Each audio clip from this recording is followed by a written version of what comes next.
Hey everyone, it is Sean with Black Push. We have a very special guest today for our Push Talk. We are going to be talking to State Representative William Boddie, who's running for Labor Commissioner right after this next video. So stay tuned for a dialogue that you don't want to miss.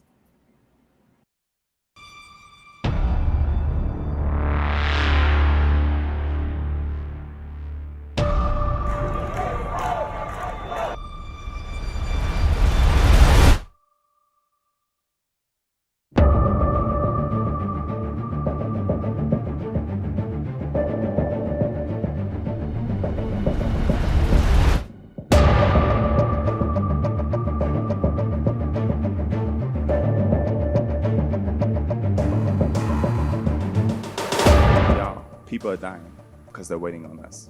What are you going to do? What are you going to do?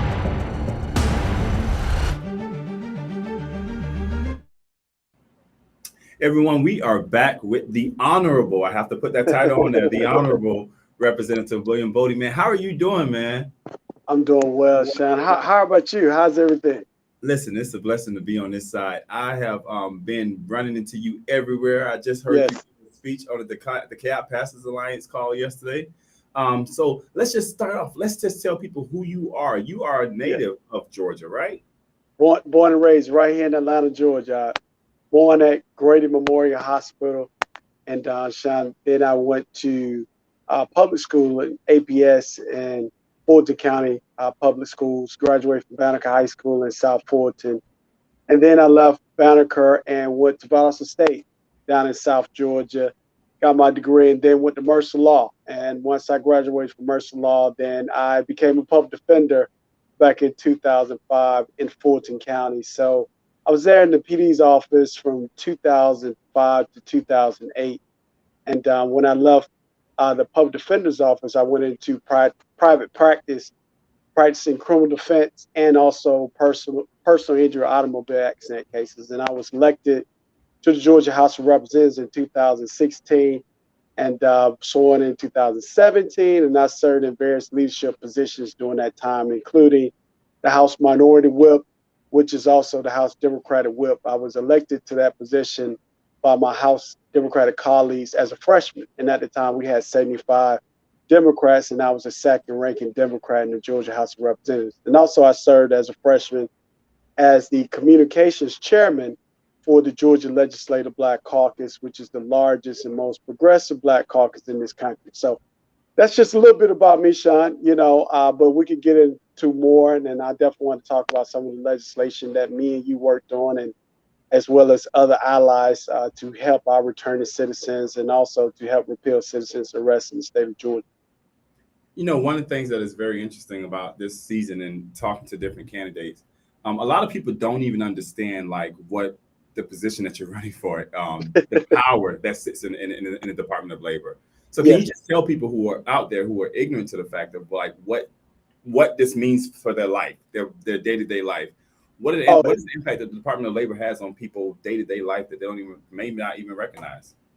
it could be huge, especially we saw that the Department of Labor was really at the forefront of all of our lives during the pandemic.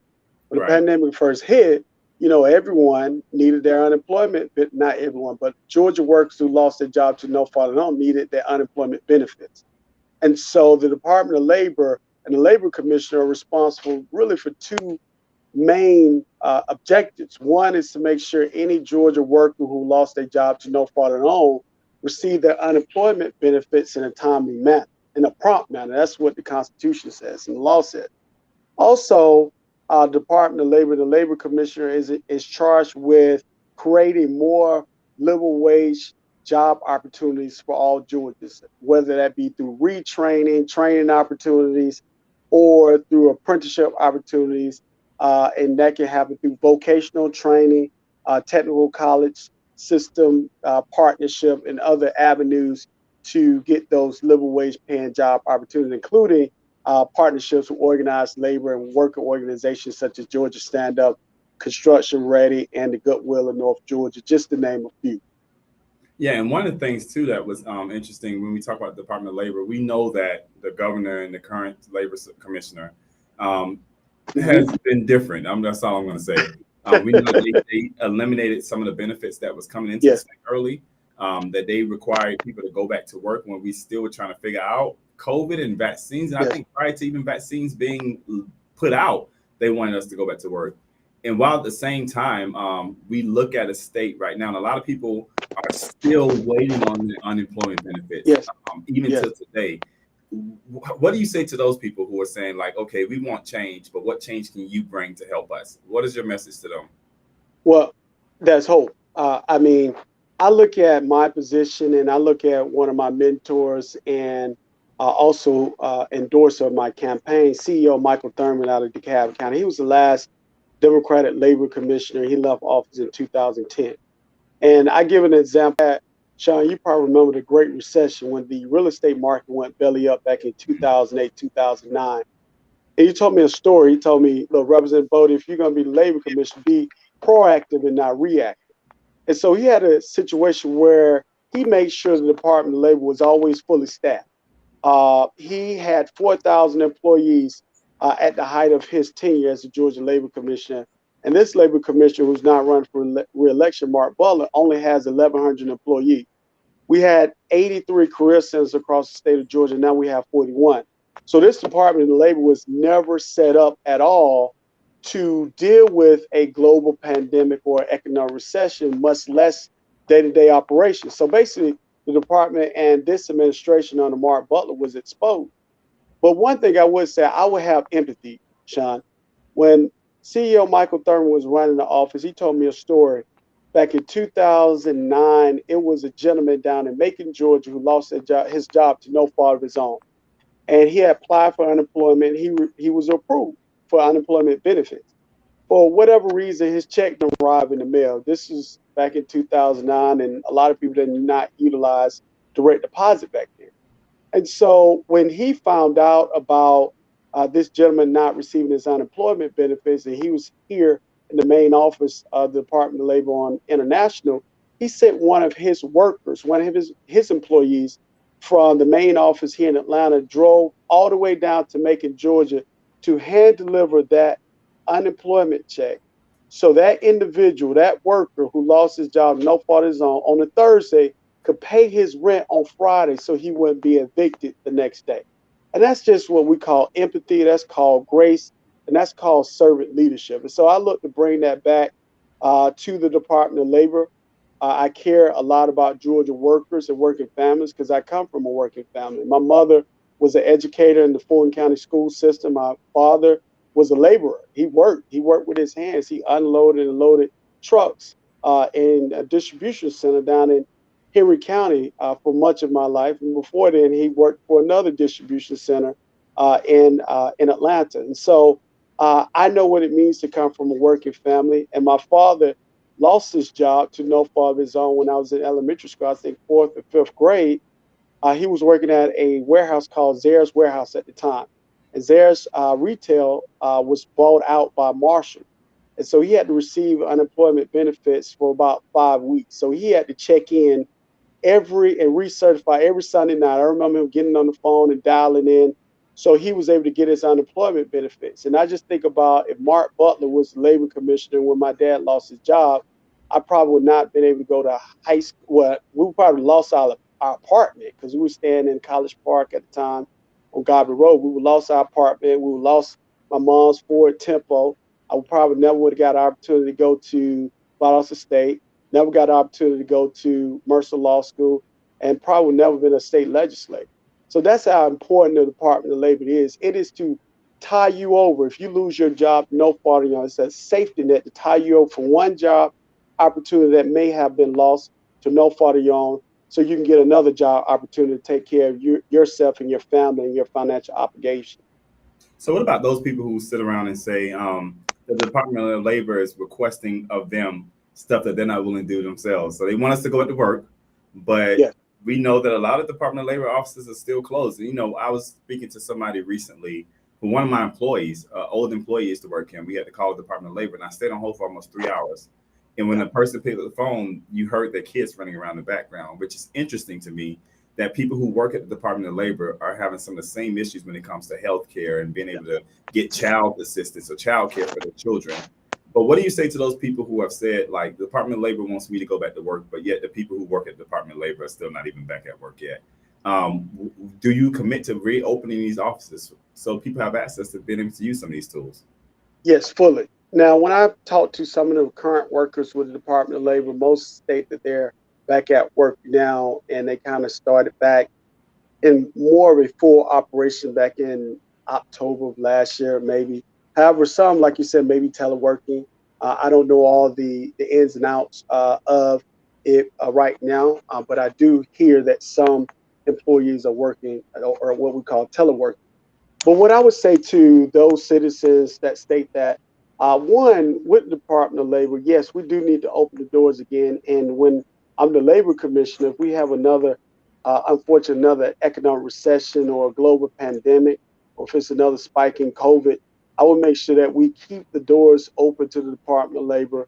And if we were to close the doors, that we would still treat employees with the Department of Labor like essential workers where they still be working from home, or we'll have a skeleton staff, hybrid staff working inside of the Department of Labor career centers across the state, and some working from home.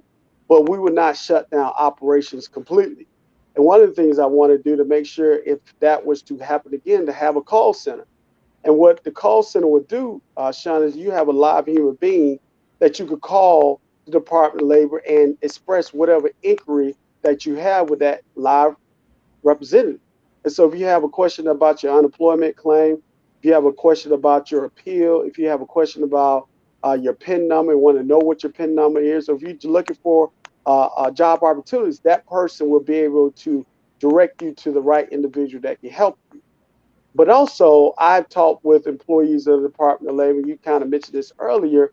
Is the morale is really low right now, and I had workers, current employees, of the Department of Labor, and former employees saying, "Representative Bo, we're praying for you because we need you. Department of Labor needs you right now, and we need a good leader." And I want to make sure that I bring the morale back to the Department of Labor and take care of those workers because a lot of those workers are making not high wages at all. They're working long hours, mandatory overtime, and they're just not being treated right. They're not being treated fairly, and they're not being treated like they should be as state workers. And so I look to change that to make sure that they feel like, look, the labor commissioner is looking out for me. So if the labor commissioner cares about me and my family, and they're paying me a living wage, I'm going to make sure the worker that I'm helping or the Georgia citizen that needs a job and looking for the job, I'm going to take care of them and make sure they have the opportunities that I have.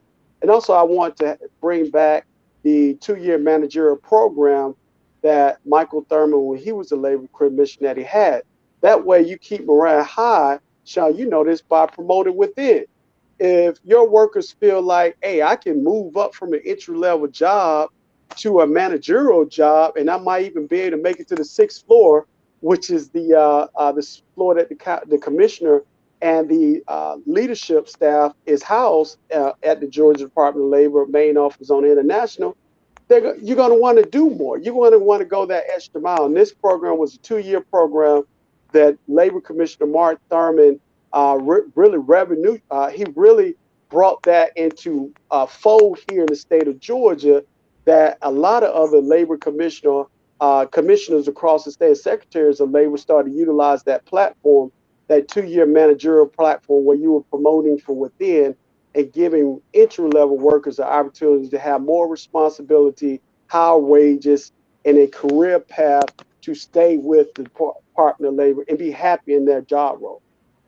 So, one of the things, another thing that me and you have spoken off and on about is that we have to do more. And I know Sandra Williams would agree on this. We have to do more to protect those people who are out there, and even the people who are out there who are not a part of unions. One of the things that it killed me when I worked for the last company I worked for, I've been in restaurant management all my life, pretty much, until 3 years ago when I decided to leave.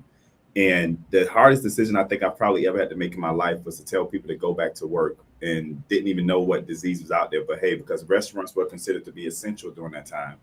How do we speak to those communities that they don't have a labor union representing them, right? They don't have anybody backing them. And we know in the restaurant industry, I'm using that as an example because I know the details of that one. that people are usually underpaid and overworked. And those are Yeah. people who are catching buses, catching 2 or 3 buses, and also too the people who, as we know, don't get off by 5 or 6 or sometimes 7 o'clock to even get out and vote. You get a chance to vote. What do we say to those communities who feel like, hey, you know what?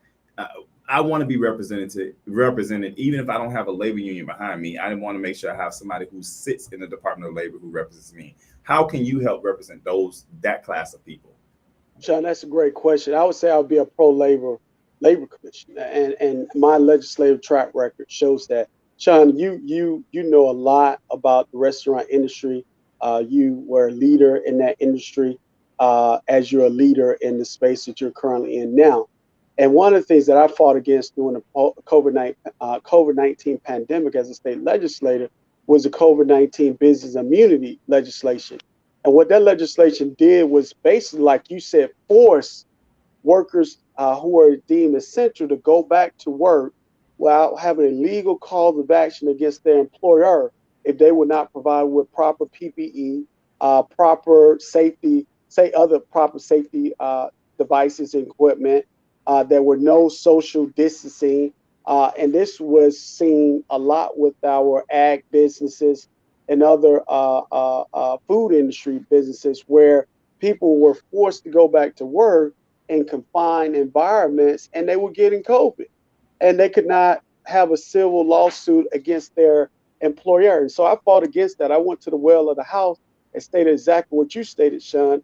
Look, if we're not going to protect our essential frontline workers by giving them the proper PPE, how can we force them back to work? And we're not going to protect them. And so I remember when I went to the well and I coordinated with organized labor and Sandra Williams and Yvonne Brooks and Charlie Fleming, who are all labor leaders and dear friends of mine, to oppose that legislation. But also I was the House whip. And so I was able to convey to my membership in the Georgia House of Representatives, the Democrats, to oppose that legislation too. So we were able to not, we opposed the legislation, it still passed, but I was able to get a sunset put into the legislation. So the legislation actually expired last year, I think last July, because I did not want that type of legislation moving forward in forever without allowing our workers to have a our frontline workers to have a legal cause of action against their employer. So now if they were to go to work, these frontline workers during the COVID-19 pandemic, which we technically are still in, and they were to get sick, and they could show that their employer was not protecting them by providing them proper PPE and social distancing, they can have a legal cause of action against their employer. And that's for labor employees and non-labor employees as well. Another thing too, and I really wanted to bring this point up. So people who understand state elections work totally different than federal elections. We know if a president is inaugurated into office, he chooses everybody who comes on board with them. Yeah. And they go through the Senate for confirmation. In most state elections, it could be a Democratic governor and a lieutenant governor that's Republican and a labor secretary or labor commissioner that's Democrat. If down this path, right, it's divided and you become labor commissioner, but you have a Republican governor or Republican lieutenant governor, what are some of the ways that you have dealt with bipartisanship that you think that you bring to the table versus some of the other people who are out here running for office? Yeah, that's a great question. And I think a great example of that is the ag commissioner in the state of Florida. She is the only statewide Democratic elected official amongst all Republicans in that state. And she does a pretty good job. And even during the COVID-19 pandemic, her pro worker policies were on full display. She was trying to protect workers and ag workers. So that's just one example where you still can fight for your values as a elected official under the party mantra that you have, which for me is always going to be the Democratic values of protecting workers and keeping workers first and foremost in my policy decisions. Now, as far as being able to work with our Republicans, now it is a great chance that we, as in my party, Democrats, we could probably take every constitutional state office position from governor to ag commissioner to insurance commissioner to labor commissioner, all the way down to state superintendent. However, we're still going to have, for this cycle at least, a Republican House and a Republican Senate, and you're going to have to work with them. Like you said earlier, Sean, you're just going to have to work with, because your appropriations for your budget, for my state budget, for the Georgia Department of Labor, is going to come from that appropriations committee made up of Senate Republicans and House Republicans. And so I have been able to pass 27 bills in my 6 years as a Democrat. And most of those bills are bipartisan, but a couple are just, Democratic bills. One of the bills I'm very proud of was the Citizens Arrest Repeal legislation, which, Sean, I worked very closely with you and Black Push and our allies on that legislation, including my dear friend, the late, great Marissa Dotson with the Southern Center for Human Rights. That I worked directly with the governor's floor leader. Directly with the governor's floor leader. I was one of the lead co-sponsors and co-authors of that legislation, HB 479, which was in direct response to the Ahmaud Arbery murder of February 2020. And when the governor came back, floor leader said, "Look, this is a legislation we want to push, and this is what we're going to present in committee." And I was like, "No, that's not going to work." The Georgia NAACP, the Black Caucus, Southern Center for Human Rights, and other allies don't think the language is strong enough. And I never forget, they told me, they was like, "Well, Representative Boddie, this is the governor's floor leader. Like, the governor has he has a press conference planned for Tuesday, and it was on a Thursday." I was like, "Well, you probably want to tell the governor to reschedule the press conference, because we don't support this legislation." And I said to the governor's floor leader, "Please come back with a bill that has a lot more teeth and stronger language, and then we can talk." And so the governor's floor leader came back to me on that Monday. The bill was a lot better. It was a real bill that had real teeth and real language that could protect our young African American and anybody who may be living their life from being attacked and arrested by a private citizen on a public street. And so at that point in time, I was like, "Yeah, we can get behind this legislation." And that's the legislation that eventually passed the House and Senate, and it was signed into law May of last year by this current governor. But those are the type things that I bring to the table, Sean. I tell people all the time, when you run for labor commissioner or a statewide office, you got to have a little bit of experience in being an elected official on some level, because we all know, and Sean, you're a great example of this, relationships matter, right? I mean, Sean, you've been able to do a lot yourself personally and with Black Push, because you have the relationships to get it done. You can pick up the phone and people have respect for you.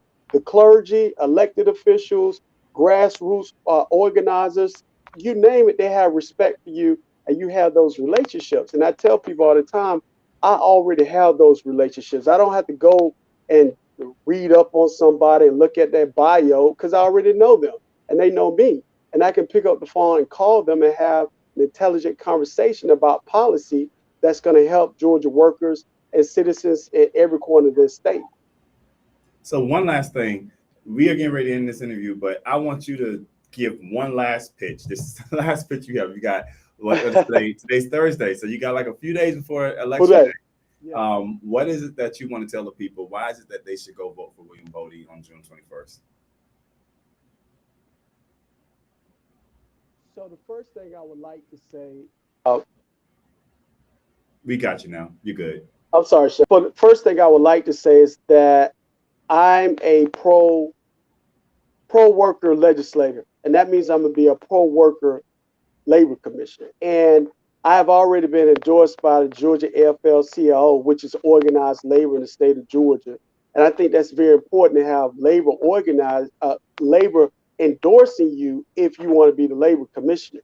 Also, I've been endorsed by over 200 elected officials across the state of Georgia and top Democrats, including Leader Stacey Abrams, who's going to be our next governor here in the state of Georgia, our last Democratic governor, Governor Warren Barnes, our last Democratic labor commissioner, my dear friend, the current CEO of DeKalb County, Mike Thurman, and also Congressman Hank Johnson, just to name a few. Also, I've been endorsed by some amazing organizations, Sean, that I know you have worked with yourself. including Georgia Working Families Party, Georgia Equality. Also, I've been endorsed by New Georgia Action Fund, which is a committee for New Georgia. I've been endorsed by educators, our teacher unions, including Georgia Association of Educators and also the Georgia Federation of Teachers. I've been endorsed by Georgia Now, which is a Georgia national organization of women, because I mean these organizations and these elected officials are endorsing me not because they just like me. They think William Boddie is a good guy, but they know my work ethic. They know my sweat equity and my track record on fighting for Georgia workers. I'm the only labor commissioner candidate that has actually passed out labor cards. I stood with the Delta ramp workers and the Delta flight attendants back in August of 2018, passing out labor cards because they were trying to organize, like the Delta pilots, who are already organized. And so I have also stood with labor and also organizations such as yours, marching around the state of Georgia, demanding that this current labor commissioner open up the doors to the Department of Labor. I was working with labor on behalf of working families before I even became elected official. I have a track record. You can look me up and you will see where I have put in the sweat equity for Georgia workers and Georgia citizens.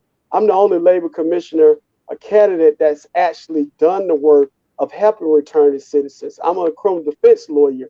I've been in the jails. I've been in USP Atlanta, right here, the federal prison. I know what it takes to help our returning citizens get job opportunities because I represented those returning citizens myself in trying to help them to get a second chance. So I'm not coming here with a lot of promises and no track record. I come here with a track record and results. So I ask your audience to vote for me again. I got the most votes in the Democratic Labor Commissioner race for the primary back on May the 24th. I had over 184,000 votes across the state. So I just need everyone to come back and vote for me. Early voting is going to be open until Friday. Most early voting precincts close on Friday at 5 o'clock. So if you don't vote on Friday, you have to wait till Monday, because not the Monday, it's the Tuesday, I'm sorry, because Tuesday is the day you actually can vote. You can't vote on Monday. That's actually a federal holiday for Juneteenth and a state holiday now, which I was happy to vote for this past session. So if you don't get in and you're not able to vote early, I encourage everybody to do so. You will have to wait until Tuesday, the 21st, to vote for me, William Will Boddie Jr., to be your next labor commissioner. I'm right there at the top of the ballot for labor commission, so you can't miss me. Thank you so much, Mr. Boddie. And we have, throughout this whole podcast, we've been posting your website as well. Yes. So if you want to know more about Mr. Boddie, please check out his website. And his website is www.boddieforgeorgia, which is on the screen, for ga.com. And if you have been out there to vote, that's great. I love it. But I need you to go find 5 to 10 more friends who have not voted and get them out, because this June 21st election is just as important as what we just did in May. So please go out and vote. You can early vote, as Mr. Boddie said. Some locations, I went and voted last night up until 7 p.m. Some locations. So check out the mvp.sos.ga.gov and find out where you can go vote at, find out the times you can go vote, and let's make our voice heard. June 21st, we have to get out here. Mr. Boddie, thank you so much for everything that you do. Keep running your race, and we will see you next Tuesday. Thank you. And Sean, thank you for all. Say it one more time. He kind of. No, I'll leave you. No, I've said thank you for all that you do with Black Push, for returning citizens, for protecting voting rights, and just protecting citizens across the state who have been disenfranchised to have a voice. So thank you. And thank you, Black Push, for all that you do. And thank you for everything that you do, man. And you be blessed, man. Be blessed. Okay. Have a blessed day. You too.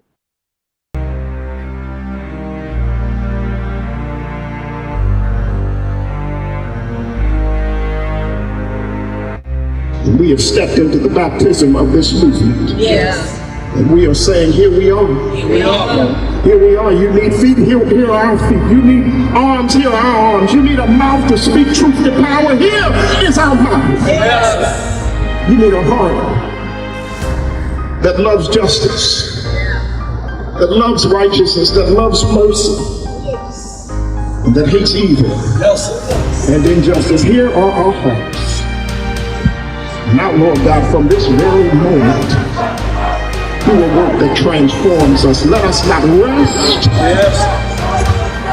until we see victory. Let us not sleep until we see victory. Let us not sit down until we see victory. And so how can we stand? We'll stand by the power that you put in the man that sat in this room. We'll stand because of the anointing that you placed on him. And we're asking you to put it right now on this august body. And we're asking that you let us multiply and let us grow to the far ends of this state and throughout this nation. We pray now for your transformation, for your change, and for the victory that is ours.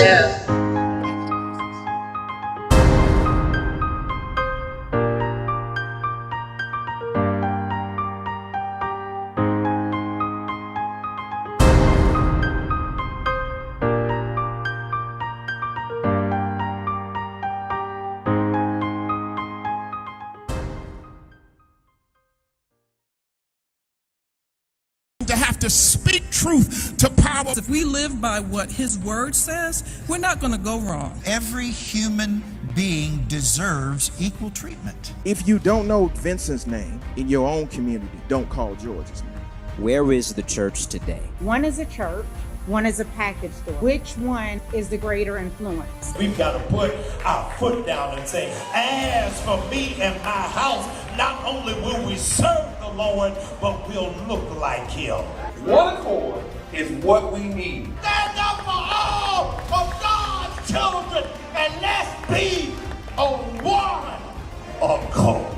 The thing about unity with God is that it doesn't come without unity with other people. May the God in all of us stand with those who are the most vulnerable. I believe the opportunity to be on one accord is opportunity.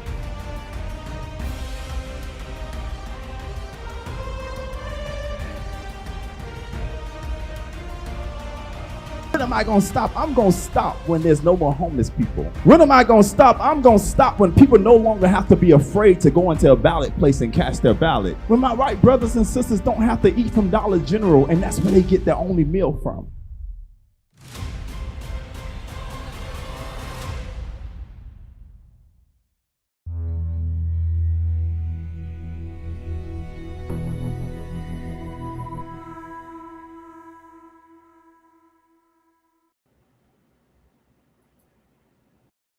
To have to